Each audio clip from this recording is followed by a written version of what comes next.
Hello, Clean Techers. We are thrilled to bring you our second quarterly Clean Tech Investors Roundtable. This has been inspired by the 16 quarterly convenings of journalists, podcasters, and editors that we've been having, including from last year's RE Plus main stage. We want to thank our panelists, but also thank Clean Tech Leaders Roundtable for sponsoring this episode. I can tell you that Clean Tech Leaders Roundtable, or CTLR, as it's said in industry circles, it's the leading place for clean tech executives to go to find and fund deals, to network, to get help with the challenges they're facing. And I know because I'm CTLR's first member. That's my official designation. I help get the organization off the ground. And I want to encourage you to visit cleantechleaders.org today to learn more and consider joining. We like to say that our panelists will give us a depth of view. That's true for the podcasters, but man, it's really true for these investors because they see us through the pitches that we submit to them, hundreds a year collectively with these folks. And they, in their observations, they reflect the reality back to us that we express to them. And the first one we had was really amazing. I learned a ton. So I'm so grateful that our investors have come on. And enough from me. I want to introduce them in alphabetical order by last name. Matt, let me start with you. Sure. Hi. Thank you, Sam. My name is Matt Cheney. I'm the CEO of Catalyst Energy Partners. We are focused almost primarily on energy transition, how our energy sector is transitioning to kind of a new reality. This obviously means investments in the billions, and we're happy and active to be promoting solutions there too. I'll stop there. How about you, Nancy? Yes, so I'm probably spent most of my career as a venture capitalist. I started Nth Power, the first clean tech fund, in 1993, wound it up just about a year ago, and we invested in 56 startups. And today I have transitioned from my VC role into being on a couple of public company boards, all of them in the clean tech fight. Nancy, that makes you what we call an OC, an original clean techer. You've been in for you've been in for 15 years. You're an OC in my book. So perhaps we have 28 years I was. Hey, it's not polite for me to guess the age of the tenure, right? It's just I'm just trying to give you the accolade. Okay, good. Thank All you. right. Okay, OC. Amy, how about you? I'll definitely take an OC designation. I've been in the climate and clean energy space for 18 years. Not as long as Nancy, but hopefully we'll be able to keep going for that time and longer. I am the managing general partner of Buoyant Ventures. We're a new venture fund that invests in digital climate solutions. And my partner, Allison, is in Denver and I'm in Chicago and really excited to be here. Thank you so much for the opportunity. All right, Dave, last but not least. All right. I'm Dave Kirkpatrick with SJ Ventures, which I co-founded now in '99. So another OC. Nancy, you remember Rick the Few probably, who I co-founded. Yeah, of course. And before. So, but yeah, we've invested about 75 companies. We do broadly defined high growth, high positive impact companies, and I lead our clean tech climate VC practice here. And I'm in Durham, North Carolina, here in my greenhouse today, and then we've got a team in New York and San Francisco as well. All right, good. Investors, I'm going to put you all on the spot for this first question. We like to open with this. What are the 3 big trends you're following and what make them important enough for you to follow? Amy, let me start with you. Sure. So our thesis is digital climate solutions. We're looking for software and simple hardware that can address both mitigation and adaptation. So I'm carefully following some of the advancements in artificial intelligence that we're seeing to see how that could benefit companies that are working in the climate industry. And we see a lot of terrific talent coming into the climate industry from the general tech industry. So they're bringing with them all these amazing software skills. And so following the applications of AI. Next, we are focused about equally on mitigation and adaptation. So mitigation is, from our definition, reducing emissions, and then adaptation is identifying solutions to address the loss of life and livelihood and making infrastructure more resilient. And we're seeing a lot of terrific fintech applications in that category. and ways that we can figure out how to survive and thrive amidst climate change. So that's a very, very important topic for us that we're following. And then lastly, I'm very intrigued with what's happening with the carbon markets and carbon offsets. So we get pitched a lot of companies that are trying to be a marketplace, a source, a validator, a verifier of carbon offsets and credits. And as you may have been reading, there's a lot of skepticism about the quality of the supply. And that's a big concern, because if we blow this, we don't have any time to waste on trying to think we're reducing carbon if we are not reducing carbon.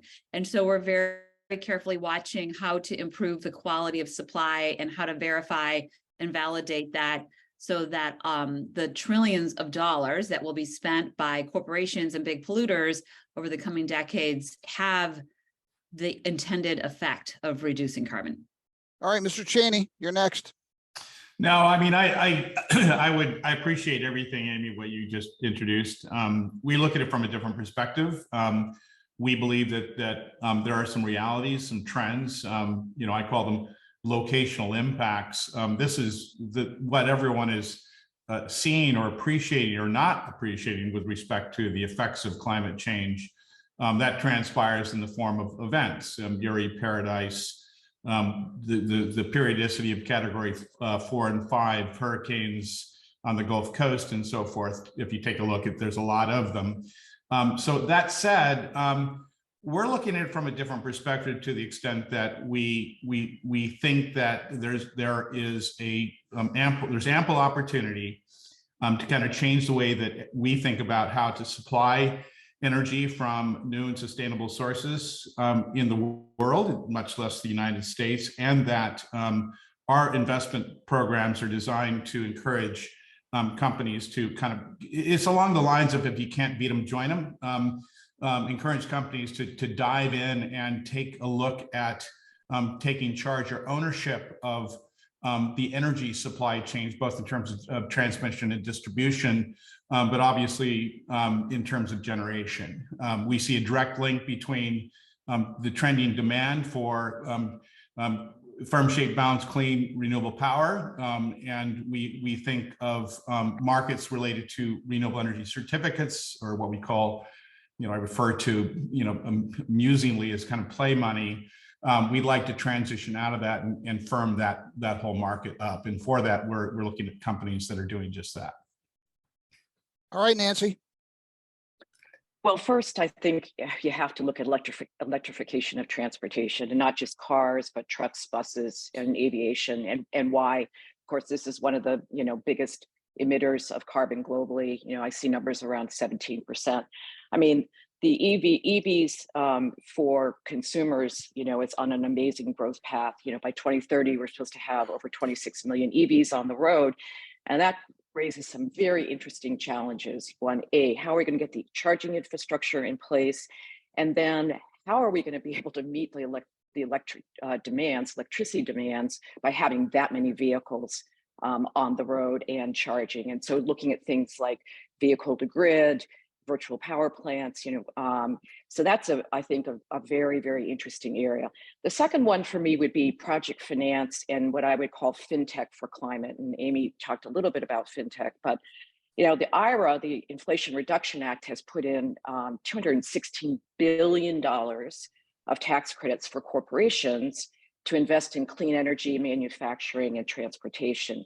There are going to be a host of new players that are going to be entering the space, maybe even some VC-backed players. And I think it's going to be interesting to see who really moves into that space.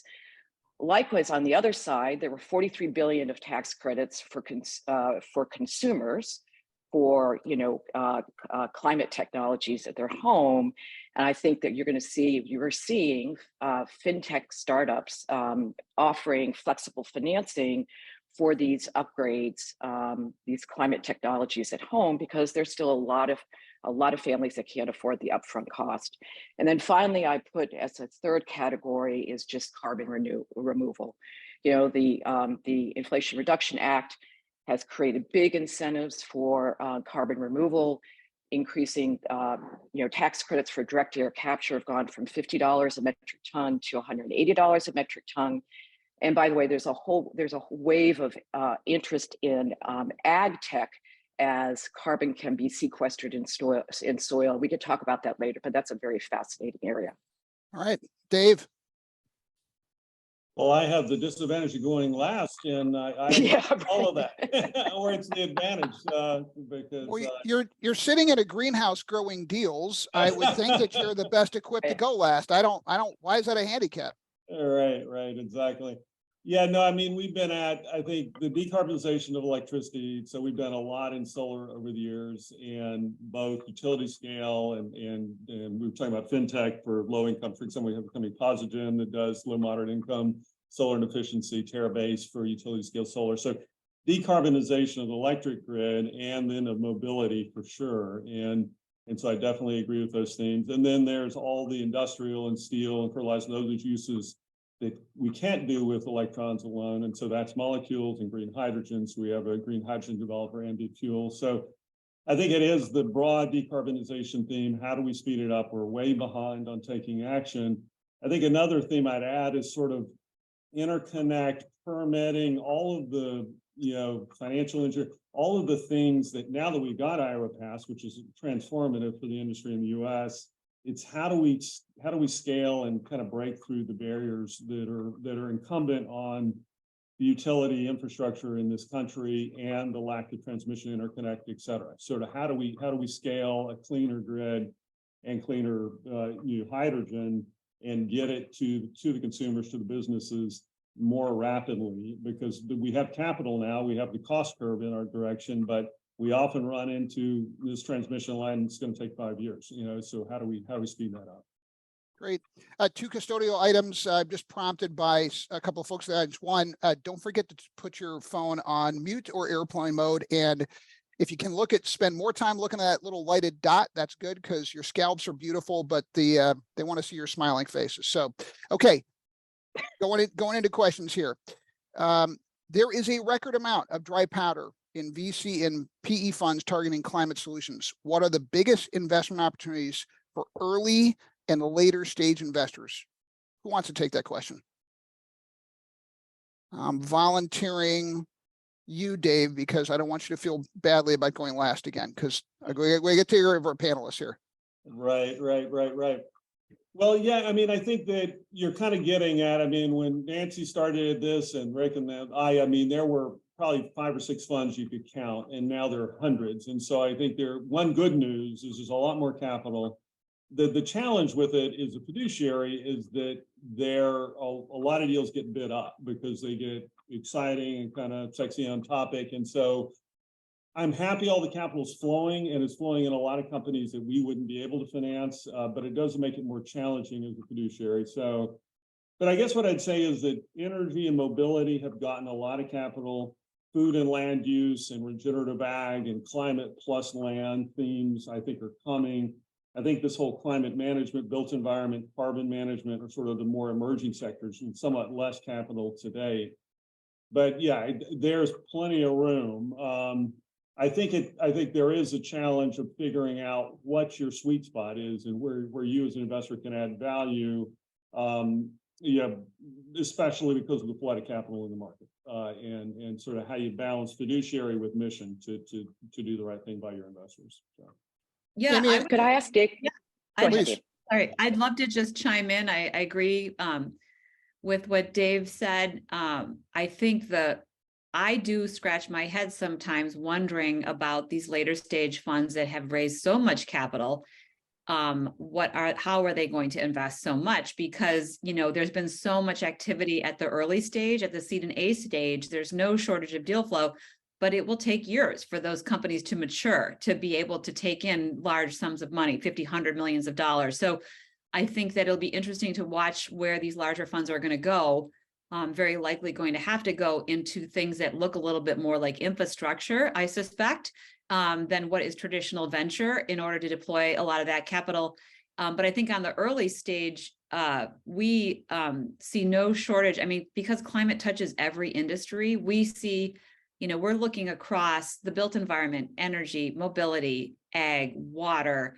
We even have a secondhand clothing software company that helps with the circular economy. And so seeing a lot of, folks are starting to pay attention, consumers are paying attention to the carbon embedded in their buying purchases, in their lifestyle, in their food, this traceability of how do you really measure it properly? How do you look deeper into the supply chains to figure out what the carbon intensity is of any, product, service, goods that are being purchased? I think there's going to be a lot of attention paid to that because so many consumers are starting to demand that and looking for better transparency around that. So we're super excited to see all these young companies that have started, and we want, what I feel good about is the contraction that you're seeing in the overall market, the layoffs that have occurred in the tech industry. It was hard for our companies because a lot of our companies are hiring developers. We're focused on digital solutions and they're hiring programmers, developers, engineers.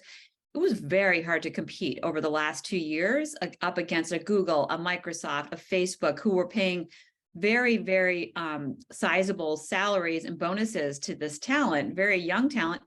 And they're all getting laid off, right? It's like last in, first out. So now these companies are starting, our startups are hopefully going to have an easier time adding talent and help them go a lot faster. And so I'm not happy about what's happening in the general tech industry, but I think that the climate industry is holding up a little better, is more resilient than what's happening in the general tech industry. And I think we're going to still see, really good deals be competitive and oversubscribed. Amy, has your fund started a support group for former Twitter workers to recover from the experience of working for Elon Musk? Or because it could be a recruitment tool, Absolutely. I mean, it's never been a better time to hire people right out of all the top engineering schools. You know what I mean? Because they're not finding jobs in the big tech companies, right? They're all shedding workers. So it's a great time to hire talent, but I think you're totally right, Mike. The migration from the tech industry into climate is really significant, and that's super exciting, right? This is like really, really super skilled talent, really smart people, and we've never seen so much talent coming into the climate industry, so that's very encouraging. A joke because so could I ask Go ahead, Nancy. Yeah, go ahead. I was sorry, I didn't mean to get us off the talent question because I think it's very exciting that we're having this kind of talent coming into climate. But I really wanted to ask my colleagues, will these later stage companies actually generate a return for the investors? I mean, because we saw this in the last what they're calling clean tech generation 1, which actually was in my mind generation 2, but in 2006 through 2010, where you had hundreds of millions of dollars going into like next gen solar companies and battery companies, and the reason that kind of money flowed into those companies is they had to use equity dollars to build manufacturing, and I think that's probably still true for some of these companies. And I'm just curious what your feelings are about, can VC investors make, and I don't really consider that VC when you're raising hundreds of millions of dollars, but can investors really make a return when a company has to raise hundreds of millions of dollars in this climate? Good question.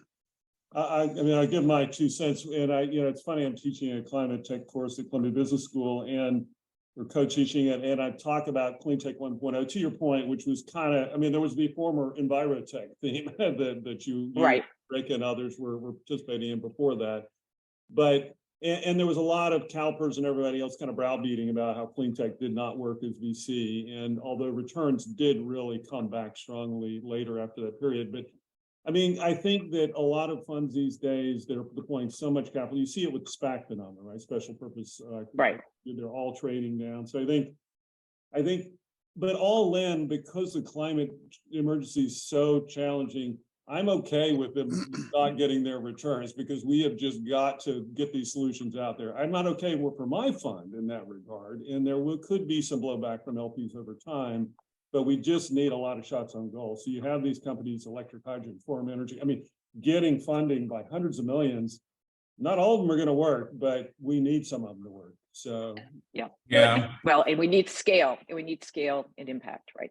Yeah. I mean, it all sounds right. I mean, I would validate, I mean, I would confirm the availability of talent.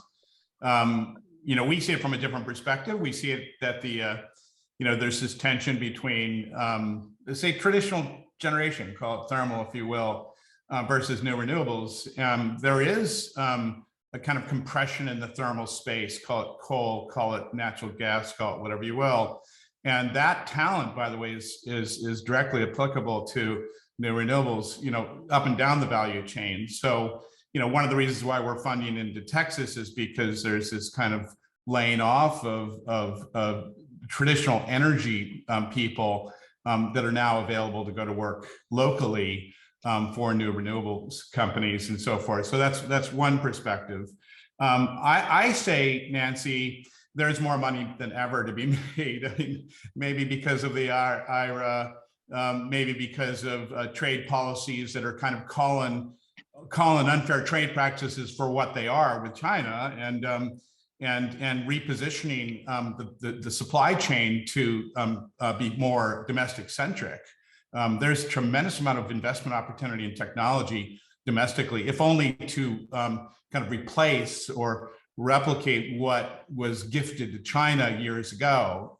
This has everything to do with battery storage, battery manufacturing, panel manufacturing, especially. That's a key provision under the IRA to promote that.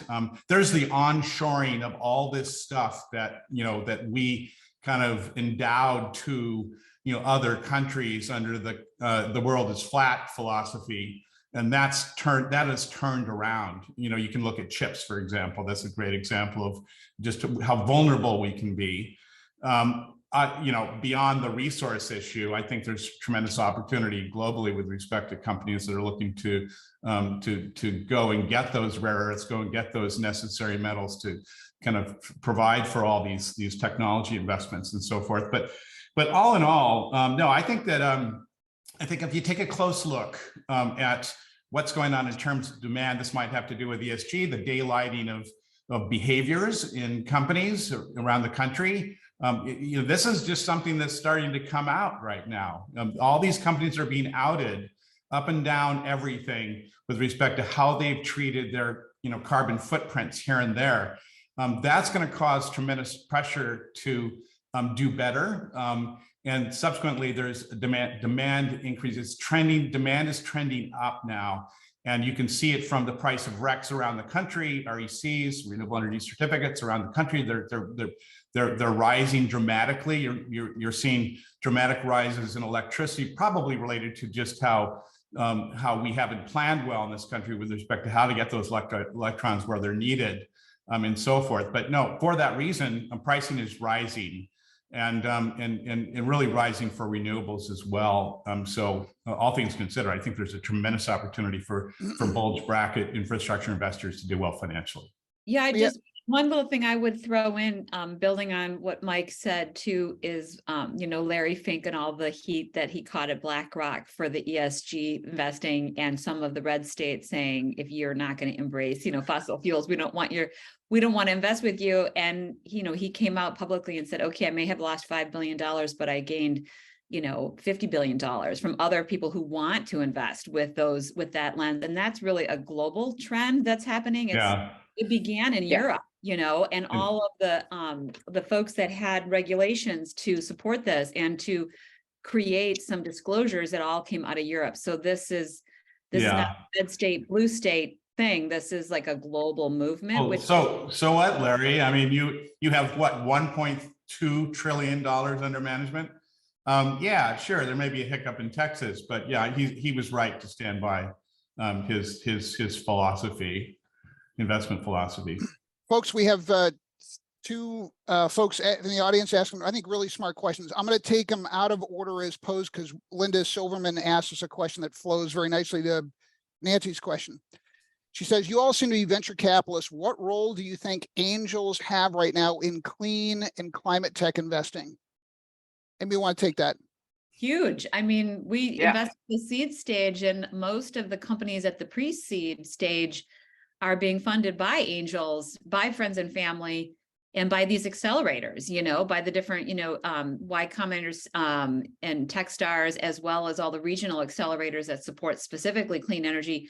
So they can get a little bit of a way there, and then that enables them to go raise an institutional round. So I think there's a very, very large role for angels to play. I know it's really hard for angels to diligence these investments, right? And to make decisions. And so I think what is a good way to do this is to get in with a fund and then work and then surf alongside the fund, so I think that's a great way to learn and leverage the diligence of the fund managers who are, all day long, that's all they think about. So I think kind of lining up with a fund, or at least befriending some of your favorite fund managers so that you can be there to fill out a round that they might be leading, is a really great way to think about it. Also, there's been just a huge increase in the number of angel networks that are focused on climate in the US. And I think it's another mechanism for an angel investor to get involved. And each angel network works differently in terms of how they diligence deals. I know CTLR, we're just starting an angel network, but there are many, many around the country. Great. Linda, thanks. Great question. All right, we're going to go to another question from Robert Benjamin. As much as there is an infusion of capital into climate tech recently, the bulk of it is growing to growth stage companies, whereas the bulk of the innovation need is in promising early stage seed and pre-seed companies. How can VCs spend more into the early stage ecosystem? Smart question. Yeah, I think that's a follow-on on what we just heard, and I think to echo, Nancy, there are angel networks. There are all these incubators now. There's Greentown, right, Boston, Houston, Powerhouse in Oakland. So I think there are a number of kind of organized incubators that often have angels affiliated with them to support the seed stage. But there are the big headline funds, the massive, big funds being raised. But we're seeing a lot of early stage climate funds getting raised too, first time funds, et cetera. So I think the ecosystem's out there. I would send the Climate VC has a good list online. I'll put the link maybe in the chat, but I wrote a blog trying to catch up on all the funds called the Forest of Funds a couple of years ago, and I've just given up trying to keep track. Now there's so many. So I'll post in the chat this link that has a list of some of the early stage funds as well. I think it's also skewed because the check sizes from the later stage funds are so much larger that total dollars, yes, is from the later stage funds, but total investments is so many more in the early stage. And that's just the nature of the game, right? Like a typical seed stage climate deal right now is raising, what do you guys say, like 3 million, 4 million? And, and then a typical A is raising 10 to 20 million, so you can just see the scale. I mean, if you're at the C stage or later, you're raising 50 to 100 or a couple $100 million. So it's just a total dollars. It looks like it's way more skewed towards later stage, but I think total investments is absolutely skewed towards early stage. Good. Dave, thanks for posting that. I just, on Larry Fink, he's not asking me for advice, and he'll probably never hear this suggestion, but if I were him, I would actually think about using my considerable resources to send out a mailer to everybody who holds a pension fund stake in Texas or West Virginia saying, this lower returns brought to you by this comptroller. Put the man or woman's face in this, go, he's the one who's ordering you crummier returns. Hope you enjoy a more threadbare retirement. Now, whatever. Okay. No, but in all fairness, I think it explains what we see as a real tension between the old way of doing things and the new way. And there is a little bit of holding on in a number of different states. And I think we know who they are, to the extent that they're trying to conserve what they've, piled all this money into over all these years to produce fossil solutions to our energy, electricity needs. And you can understand the motivation to protect what they've done without regard to just the pending impending need to evolve. And all we can say is that there is no downside here, to the extent that this evolution that we're promoting actually is beneficial to them economically. It's always been renewables have always been beneficial to people, firms, you name it, economically. And it's just a question of being able to write down those sunk costs and embrace future beneficial economics. And that's something that just hasn't taken hold in a number of different states, up till now. I think this is proof positive that Matt Cheney will get his ticket into the Zen monastery before me, because that's a much more detached and compassionate view. In my view, the minute you put your ideology displaced to reality, you become an ideologue. And I think comptrollers as ideologues, not a good look, but hey, what do I know? Okay. So you're all OCs. What is the difference today about climate tech investment in this boom versus past periods? Just overall reactions. I'm really interested in getting a little bit of historical perspective here that's salient today. Total amount of capital easily. I mean, one simple thing, one short answer is like, there's just so much more capital coming in right now. I think that's a huge difference, that we've got so much more capital in funds, in infrastructure funds, in venture funds, in PE. Like, it's just like exponentially greater than it was 15 years ago. Does that make your job harder? I would say, does that make your jobs harder? No, because we have more co-investors, right? We have more people invest alongside us and to help us, grow these businesses. And one of the big challenges last time is you could get a little business started with like accelerator money or, some grant funding. And then it was really hard to get that next kind of institutional capital. And then it was impossible to get that Series B or C. There was just nobody there waiting to pick up where the folks left off. So now you have so much capital available at each stage. And even though we have been a little bit, maybe kind of critical of how much later stage capital has been raised by some of these big funds, they are now there to fund these businesses when they're ready to raise those large sums of money that didn't exist before. Nancy, forgive me, I cut you off. I'm sorry, Nancy. Yeah, that's okay. No, well, first, I'm just going to react to what Amy said. I can't underscore how important that is. I mean, when I started Nth Power, literally the goal was every week the team would go individually and meet with a VC, because you couldn't find co-investors. And so I couldn't agree more with Amy. But I think the biggest difference is that we have tailwinds now as opposed to headwinds from a market perspective. I'm seeing things getting invested in that we invested in the late 90s, okay, that will succeed now, that just was way too early. The market wasn't ready. And so they're just significant tailwinds. That's the biggest difference. The market is ready. Yeah, I was going to echo basically that the economics are there for a lot of these. In most cases, like solar plus storage certainly beats coal, beats nat gas in many markets now, et cetera. So, and the governmental policy globally and domestically. So it's just, and the capital markets too. I mean, the SPAC frenzy, I'm a little skeptical of, but the capital markets are finding ways to get more capital into these companies. So it's just, the time has come. I don't think all these investments will work out, but as I said earlier, thank goodness we need so many shots on goal for the climate challenge. Hey, Dave, I have a question for you. I mean, without a doubt, VC money into the space was pretty much level leading up to 2020, say, and then one would argue that the credit floodgates opened and a lot more investment was made for a couple of years, but now it's down to those 20 levels generally.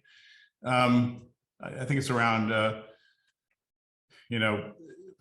it's a significant amount to say the least. That may have to do with just the cost of capital and so forth, interest rates, you name it. How do you see the industry responding? Is this a momentary glitch before other public policy measures are essentially kick in, or are we going to stay stable at this rate for a while? Yeah, I mean, I'm just looking at my other screen at some data I did for the class last week, and we were at 5 billion for the clean tech group about 12 years ago per year, and we're at about 58 billion now. So we are up probably 10x on what might be defined as clean tech or climate tech in the US. And as a percent of venture capital, we're up to, 17% of all VCs, or 58 billion of 330 billion in 2021. So Yeah, I mean, the numbers are growing. I mean, there's been, certainly with the recent recessionary interest rate environment, et cetera, there's a little bit of slowness, but not as much in conventional VC. I think we're seeing more climate tech deals continue to get done. So yeah, I mean, the curve is upwards from sort of 2019 to 2022 in the data that we've seen. I don't know if others. Yeah, Yeah. and I think you have to think about the financing spectrum. So we've talked about, seed stage angel investing, we talked about VC and late stage, but then you've got, if you're going to deploy these technologies, you've also got significant growth in infrastructure funds that are doing, clean energy projects. So the full financing spectrum is very robust. And that's important to really to scale and to have impact. This leads me to our last question I was going to ask you all, but I'll point out we're 40 minutes into this hour, and I tell you, it's just flown by. I could keep you all for 3. So given what you all just said, I'd like to ask this question usually at the end, but it seems so ripe right now. From a macro perspective, are markets or policies more important in clean economy success writ large as we sit here now? If you had to pick one and say which one was more important, which would you pick? Dave, you're all on the spot. I'm gonna go around. So what do you I mean, I would have to say markets, but with the asterisk that policy frames markets, right? So but in the end, I think that if we look globally, for example, just utility scale solar, deployments in Australia, Middle East, et cetera, some of that's policy, but a lot of it is just lowest cost power, especially with dropping storage prices. So if I had to pick one, I'd say market, but I'd say that's a false dichotomy because all market is created by the political economy. So fair enough. Amy, what's your vote? I agree with Dave, and I think they're very intertwined.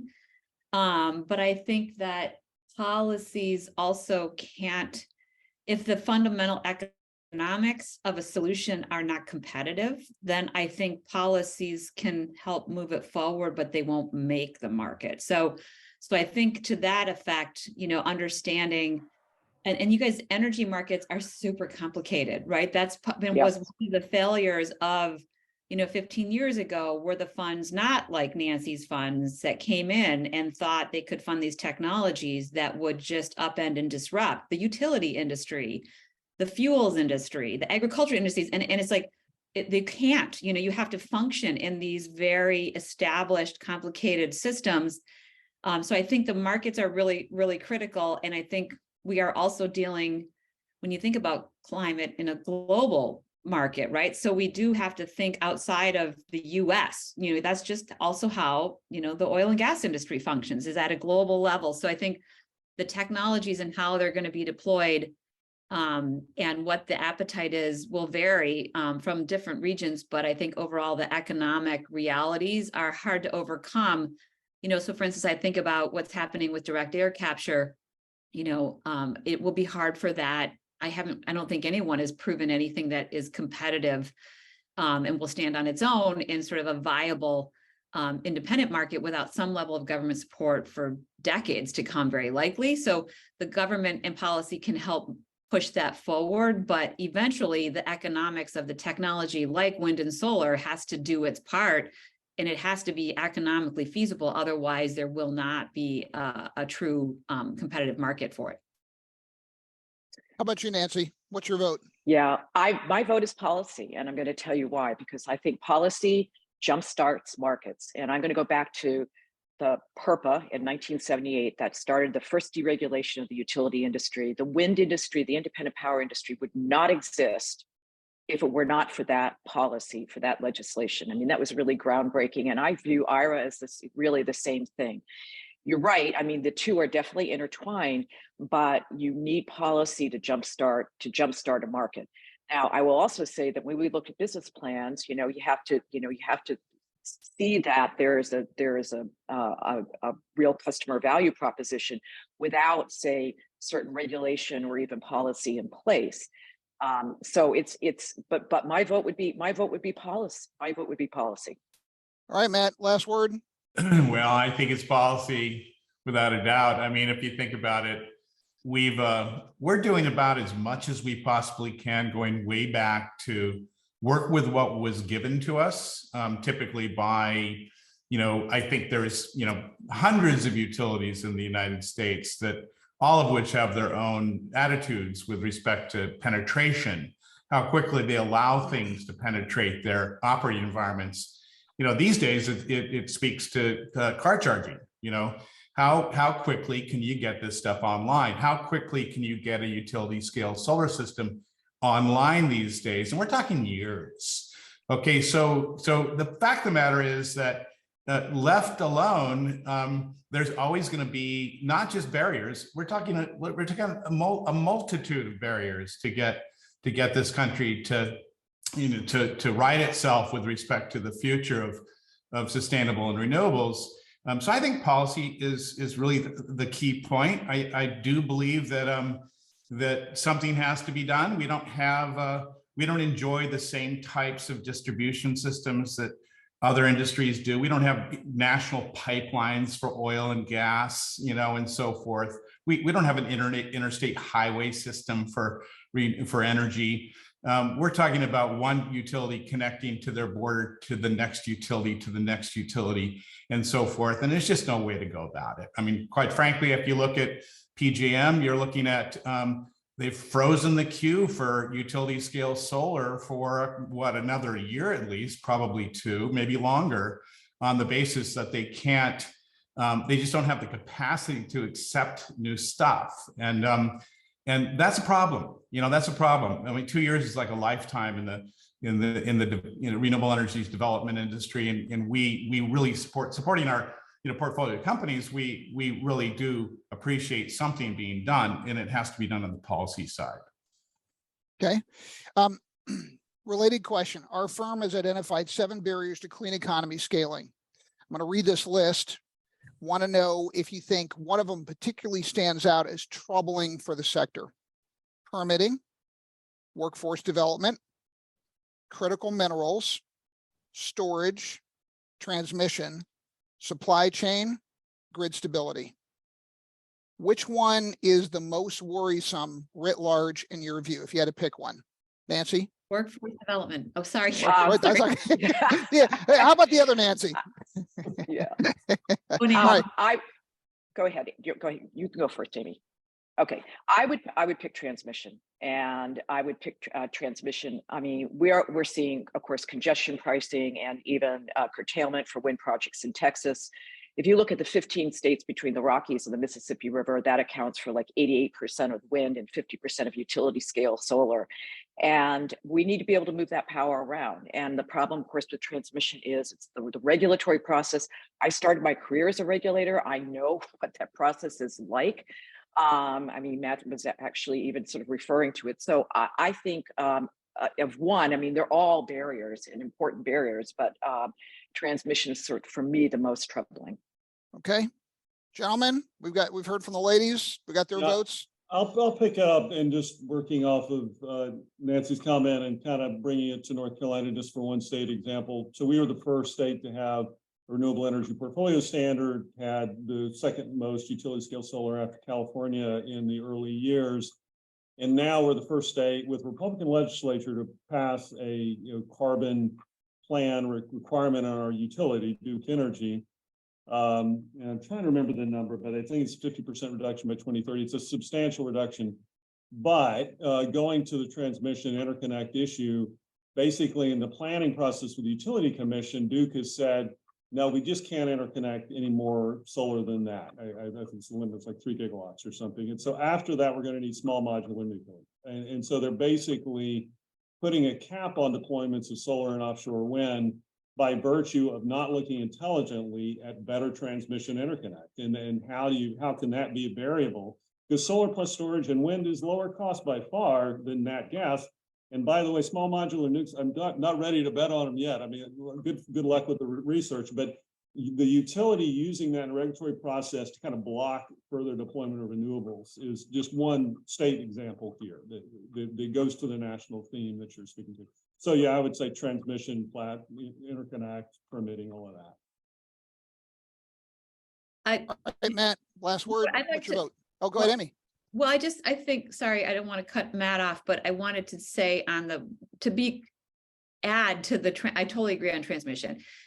But the workforce piece, you guys, is very significant because there is a shortage of workers, of skilled workers to do all the wind and solar jobs. There's an enormous shortage of electricians to install all of what is called for in the Inflation Reduction Act. And how do we educate and transition these workers into this field? And these are good paying jobs. They don't take years and they don't take a 4-year degree. And I think that I think that was a shortcoming in the Inflation Reduction Act, is there wasn't more effort and money put into the development of this workforce that is needed. And as I've been kind of looking at this and just trying to understand how do we address it, an interesting barrier within the workforce problem are unions. So they don't necessarily, you think that there would be this welcoming of a lot more workers who could become union members, but the unions are oftentimes not super supportive of that, expanding their member base to include these kinds of folks. And so that's an interesting challenge that's going to take some level of political intervention. Okay, good. Yeah, I'll just wrap Matt. up. Yeah, I On the biggest kind of, barrier. it's a tough one because you've listed some really interesting categories. As it related to what I said earlier about onshoring critical, the production of critical technologies, maybe it's a supply chain issue as well. But I think minerals is going to be a very important aspect of that part. But I do think that, and I would say transmission, distribution, and grid stability is, kind of bundled into one category. That our future is relying upon us figuring that part out, because right now you're looking at California, for example. They woke up the other day, and if you look at their workshops and so forth, you'll discover that they themselves admit that they should have been expanding their transmission, reinforcing and hardening their transmission network beginning 10 years ago. So now it's like a 5 to 10 year catch up to stuff that they should have been doing before. And so that's a lag. Well, that's a lifetime. That's 2 lifetimes. Okay. So all I'm trying to say is that's of critical importance. I mean, if you look at electric car charging and the penetration rates that we're seeing are just remarkable. I mean, it reminds you of just how quickly the price of a solar, panel per watt came down in the last 10 years. I mean, we're talking about velocity of change, and we're talking velocity of penetration of EVs. I mean, everyone is shifting almost completely. You can imagine a world where everyone's going to be only producing EVs in the future. What are they going to charge? Where are they going to get charged? We're nowhere near. We're in denial. We have no concept of how we're going to charge all those vehicles in this country, much less places like California.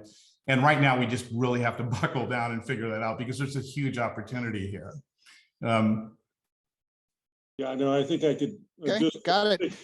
Just if I could pick up and connect dots a little bit, the original name of our fund was Sustainable Jobs Fund. So the sort of the workforce connection to the green economy is critical. I think it's a political issue too, because with IRA, a lot of the red states are going to get a lot of manufacturing, but how do we drive the talent to that and make this a win-win? It's not just for upper income folks can buy Teslas, but everyone can get their Ford Lightning out in rural Nebraska as well. And this is a broad transformation. We can involve everyone, both on the workforce side and as a consumer. That's an important thing.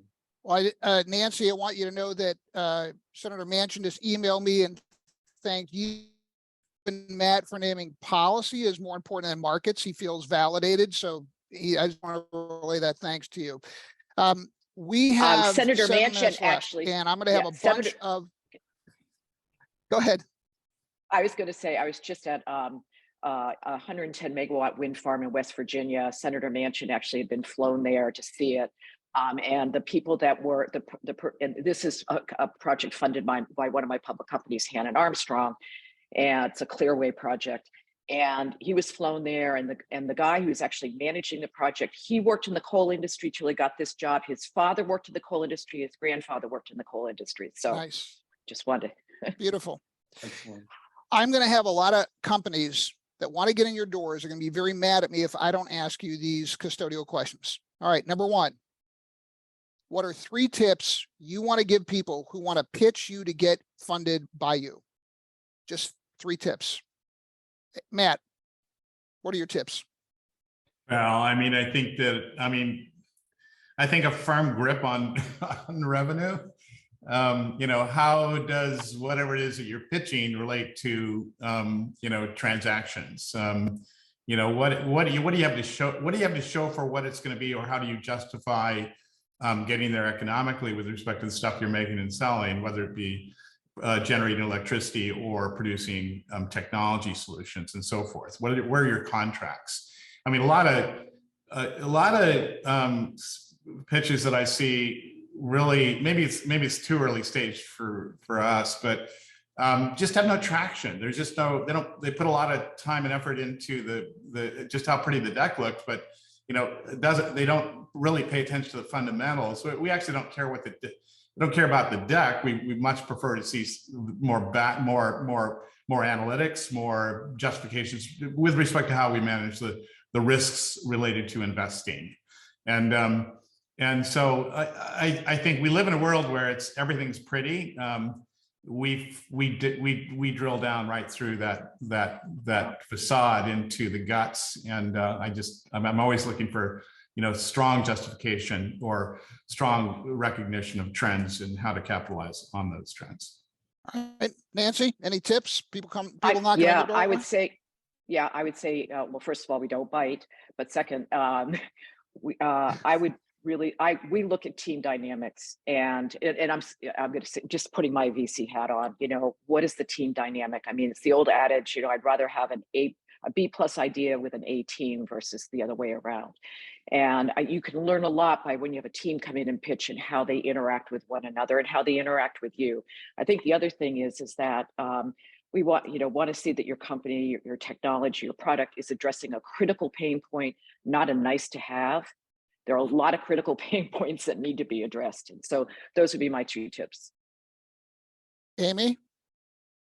Well, because we have a very focused approach, I think making sure that your technology fits us so that we don't just ignore it or give you a pat, sorry, not a fit answer. So don't waste your time reaching out to us if it's not, you know, if you're working on advanced materials or battery chemistry or something later stage, that's not a fit for us. We're seed and Series A, and we're mostly software and sort of light hardware. But the other thing I would say is when you do reach out, we get lots of cold inbounds. Very helpful if you have something you can customize in your outreach to us that shows that you've actually have some reason to, you know, connect with us, or you looked at our other investments, or you know one of our co-investors, or anything that will help pay attention, so it's not just a, you know, a stock email that looks like a banker email. Those don't get taken too seriously by us. All right, Dave, any additional tips? Yeah, I mean, I think I echo all of this. I was really particularly thinking about Amy's, that there is a lot of spamming of entrepreneurs, of VCs, and just taking the time to hop on the website for 5 minutes and see who's on the board, of which companies are relevant, email that individual. All of our emails are on our website, all the bios, et cetera. So just do a few minutes of homework so that you can connect the dots right in that first couple of sentences. I see you invested in Terabase and Nextracker. Therefore, we're working on solar innovation. Just something simple like that is like, oh, I'm going to pay attention. They did some homework. So, yeah. Dave, do you normally respond to those that are referred to you, or do you take cold? We take them all. No, we take them all. I mean, I know there's this mantra, and it's helpful if there's a connection somehow, but no, we look at every email that comes in for sure. Okay, last question. What information sources do you use to separate signal from noise in the trends you follow, the sectors and subsectors that you want to really be deep on? How do you stay current?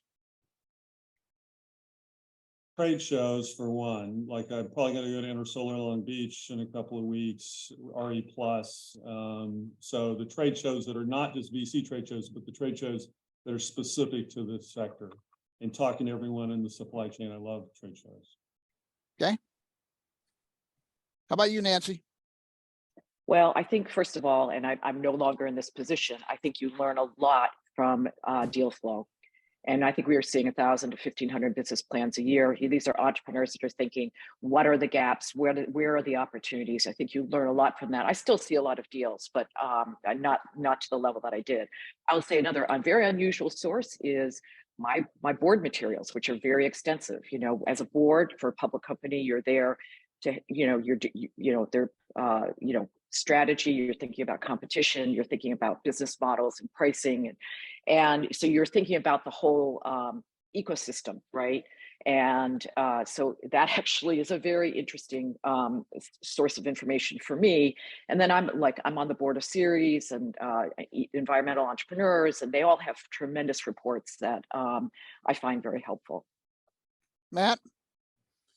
Well, we're an analytics shop. We subscribe to lots of different services that provide in-depth info on the markets that we're looking at, top to bottom, inside out, and but I appreciate the RE Plus and so forth. I've learned a lot at those. I'm not sure if everyone understands this, but I've been on the board of the solar energy trade shows. So and really was responsible for content. So I've been working a long time to attract the experts to that conference series that bring info to the table for everyone's benefit.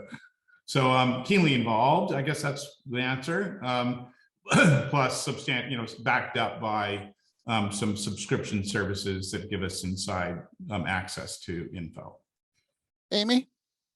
Well, maybe I'll go a different direction since I'm last.